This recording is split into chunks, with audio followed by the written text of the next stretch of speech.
नमस्कार मित्रों, एक बहुत ही सुंदर और आकर्षक जानकारी मुझे प्राप्त हुई तो मैंने कहा कि आपसे मैं शेयर करूं। तो ये एक कैरेक्टर है मिनोकियो। तो मिनोकियो, इसका प्रोनाउंसिएशन भी आप चेक कर लेंगे क्योंकि मेरा प्रोनाउंसिएशन और स्टैंडर्ड प्रोनाउंसिएशन में काफ़ी अंतर होगा। तो अब मिनोकियो मेरी समझ से इनका नाम है। तो Menocchio was an Italian miller who lived in the 16th century. He is known for his unique and rebellious ideas about religion and society. तो धर्म और समाज के बारे में उनके अपने एक विचार थे। विचित्र इसलिए कहा जा रहा है क्योंकि वो उस समय के जो प्रचलित अवधारणा थी, विचार थे, उससे इनके विचार मैच नहीं करते थे और इसलिए ये हमेशा साइडलाइन होते रहे, इनके ऊपर आरोप लगते रहे और सबका कोप समाज के विभिन्न वर्गों का ये कोप भाजन भी बनते रहे।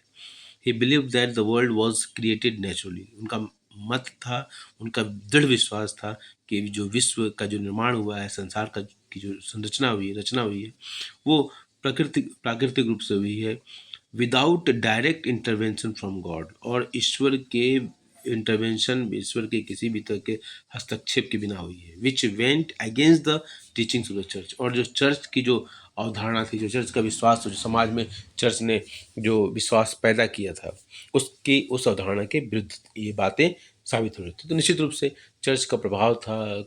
कैथोलिक, अब जैसा कि आप जानते हैं कि प्रोटेस्टेंट और कैथोलिक का जो डिफरेंस है, जो क्रिएट हुआ, किस आधार पर हुआ, तो ये इसी तरह की विचारधाराएं जब प्रबल होती गई तब प्रोटेस्टेंट आंदोलन चले। His ideas were influenced by the books he read. Even इसलिए कहते हैं किताबें वो खिड़कियां हैं जिससे हम संसार को देख सकते हैं। Books are the windows through which we can see the world.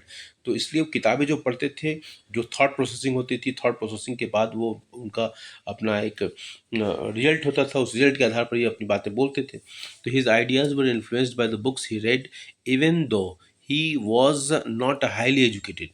बहुत पढ़े लिखे नहीं थे वो, कबीर की तरह कुछ ऐसा सोच सकते हैं हम। सूरदास जो कि एकेडमिक, जो लिटरली किसी विद्यालय में नहीं पढ़े, लेकिन उनके पास रविदास जी की तरह, या तुलसीदास जी की तरह, इस तरह के अब्दुल रहीम खान खाना जी की तरह, तो इनके अपने खुद के विचार उत्पन्न होते थे। ये विचार बहुत स्वाभाविक है, जब आप मेडिटेशन करेंगे तो इस तरह के विचार अपने आप निकलते हैं। आप वो उन चीज़ों की व्याख्या कुछ अलग तरीके से कर पाते हैं जब आप अध्यात्म से जुड़ते हैं, जब आप मेडिटेशन करते हैं, तो आपका विकास एक अलग तरीके से होता है। तो even though he was not highly educated, he questioned religious practices and criticized the power of the Catholic Church. Because of his radical thoughts, he was put on trial by the church and was eventually executed। और उनको अंत में फांसी तक दे दी जाती है।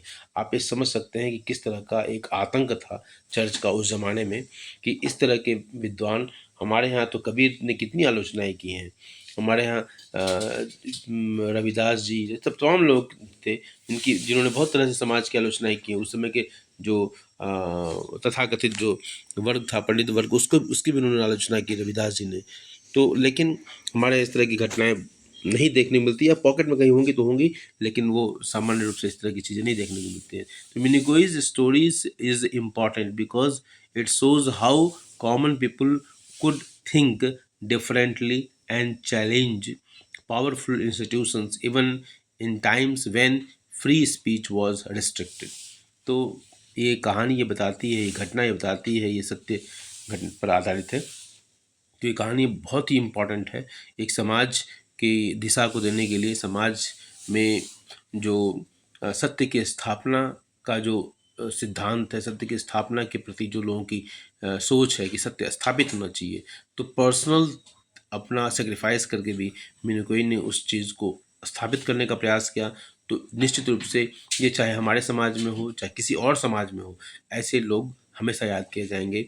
और कहते हैं कि वो तो कहा जाता है, शहीदों की चिता पर लगेंगे हर बरस मेले, वतन पर मरने वालों का यही बाकी निशान होगा। तो कुछ इसी तरह की बात है। मिनोकोई के लिए मैं कहना चाहूँगा कि मिनोकोई ने जो किया, मिनोकोई हमारे समाज में भी है। हमारे समाज में भी बहुत सारे लोग हैं जो मिनोकोई की भूमिका में है।